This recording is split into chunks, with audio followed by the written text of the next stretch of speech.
Yo, what's happening, YouTube family? I hope that everybody's doing well out there. As you can see, the plants are flourishing. My skin is glowing from all the aguas frescas I've been drinking over the past few weeks. And we got some reggae playing in the background. So I'm going to continue making these videos from the porch, man, because it's a vibe. It's summertime right now, feeling good. Um, but anyways, what I wanted to talk about in this video today is I wanted to give you guys a quick breakdown. You hear the birds chirping? Woo. I wanted to give you guys a quick breakdown of how my days have been spent over the past several years. You know, because anytime I've had one-on-one conversations with folks about this topic, they get really surprised by the fact that most of my day is not spent doing actual design work. Most of my day is spent aligning my team, doing presentations, and documenting feedback, right? And people get really surprised by that, because I think the expectation is that I'm a product designer, I should be in Figma, banging stuff out, and the folks who are learning about product design, they're learning from YouTubers who might be freelancers or who might work at smaller companies, right? And you know, from what I've experienced personally, the dynamic of working with a direct client or a small team is much different from how you work internally at a large tech company. Why is that? You know, if you're working with a client directly, you can go back and forth, get feedback very fast, right? Do you like this? No. Do you like this? Yes. Boom. Your communication is done, right? If you're at a smaller tech company that has less than 10 people, 20 people on your team, same thing, right? You like this? No. You like this? Yes. Are we trying to learn this? Yes. Are we trying to learn this? No. Whatever. When you're at a large tech company, you got 20 people that you're working with on your team, and you might have 20 other people working on another team, right? So there is no longer yes and no, this or that, right? You have to get through multiple decision makers. You have to align a lot of different people. Many times people have misunderstandings on different teams, and you're just trying to figure out what everybody is thinking, document things, and get everybody on the same page about what the actual goal is, right? When you're at a large tech company, I feel like product designers are typically the liaisons between product managers and engineers and the rest of the designers, right? You're working with everybody and bringing them together. And the reason why I feel like this is important for you to learn and understand is because if your goal is to work at a place like Amazon, Google, Facebook, any large tech organization, you know, they are not going to be so focused on what your Figma skills are like, but they're going to be focused on, you know, are you a good collaborator? Are you a good communicator? Can you tease out the actual goal from what everybody is saying, you know?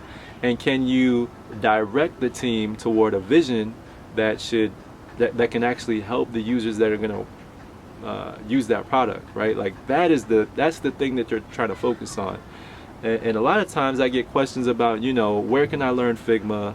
And people are so hung up on Figma, you know, and the tools that you're going to work in. But in my opinion, if you learn the tools, you can learn that in a short amount of time. But improving your interpersonal communication skills, that's where the real challenge lies for designers. And that's why I wanted to make this video. So let's get into how I typically have spent my time over the past several years working in-house at large tech organizations, right? So 55% of my time, more than half my time, is spent doing presentations, aligning stakeholders, aligning people on my team, and documenting feedback, right? So once I present my work, I'm trying to take notes, making sure that people feel heard, making sure that I'm understanding people appropriately. So 55% of my time is spent doing that. 20% of my time is spent doing research, where I'm trying to understand how the product works. You know, I'm playing around with the tool, trying to understand, you know, like, why do people like this tool? Why do they come to it? What are the business challenges? Where do I see that we could probably make improvements? And once I understand that, then I'm doing market research, trying to understand similar tools on the market. How do we differentiate ourselves from those tools, right? And once I get that piece covered, then I'm trying to reach out to people internally at the company that I work at. So folks like product managers, engineers, designers, executives, and I'm trying to talk to internal experts, right, and get different opinions from folks about what they think could be improved or what they think the challenges are, right? And if I can, if it's totally possible, most of the time it's not because it's a luxury, we're doing user research, right? So things like qualitative interviews, things like quantitative research, right? A lot of times it's not something that we could actually fit into the project because of the scope. But if I can, I'm doing qualitative research, quantitative research myself, or I'm partnered with a user researcher who, you know, that's what they do, right? That is what they do, and I'm partnering with that person and learning from them, you know, collaborating with them. So 20% of my time is spent doing that, and 25% of my time is spent doing actual design work.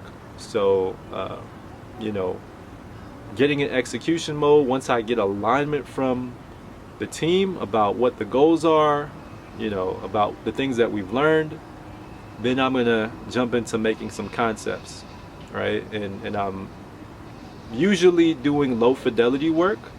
So I get into Procreate on my iPad, I'm mocking up my sketches on there, and once I get alignment from the team on what those concepts are, then and only then will I move on to doing high fidelity work in Figma. Now you might be asking yourself, why is that, Jeremy? Why do you do lo-fi work so much?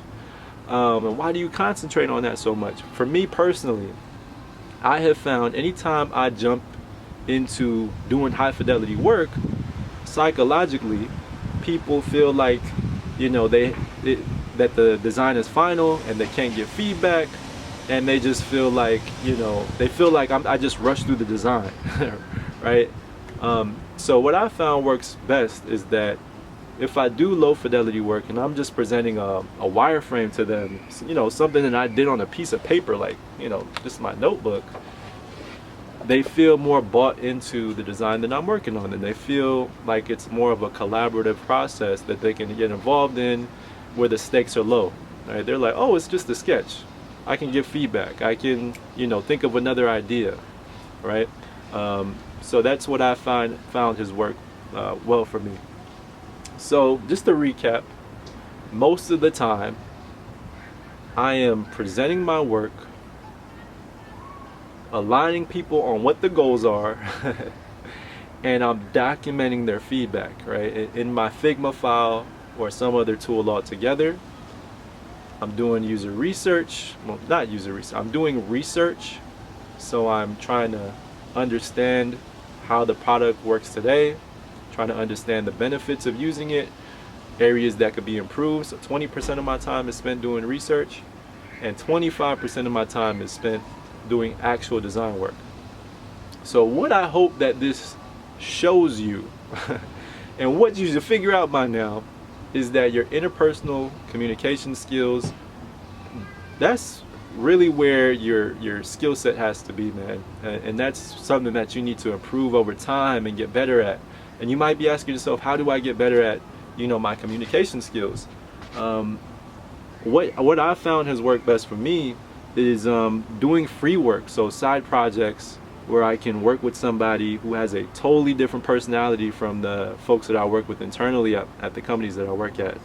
And you know, a lot of times you're working with different personalities, man, and you know, if you can learn to work with a certain personality, you know, somebody who's a know-it-all, or somebody who does not give good direction, or somebody who's, you know, got ideas bouncing off the wall, right? Once you learn to work with these different types of people, it makes you a better designer, because you're more, you know, like you're not just personalizing things, and you can think from other people's perspectives, right? And if you're learning Figma and you're just learning that by itself, that's not necessarily going to make you a good designer, no matter how good your mock-ups look like, right? And the other piece of that is that when you work at a large tech company, a lot of times they have Figma libraries where you can drag and drop components, right? So if you are just jumping into high fidelity designs, but you don't know how to get alignment from people, you don't know how to communicate well with folks and present your ideas, and you know, then you're just going to struggle as a designer, right? So what I hope that you could take from this video, man, is that get really good at communication. I'm still improving on an everyday basis. I'm not the best communicator. I'm long-winded. You know, I'm trying to improve on how I tell stories, but it's an ongoing process, right? That is something that I'm going to continue to learn for life. Figma, I keep up to date, watching videos, I practice, I get tips from other designers, but it's not where I necessarily spend, you know, my time focusing on an everyday basis. I'm not trying to learn every Figma shortcut or whatnot. Even though it's good to know and good to have in your mind, that's not how I choose to spend my time.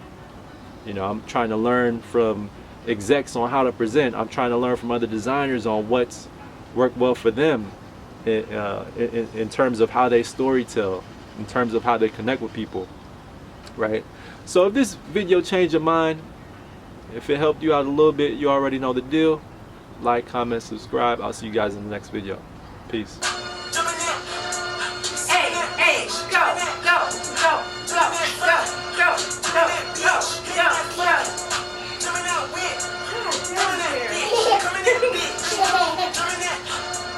Go.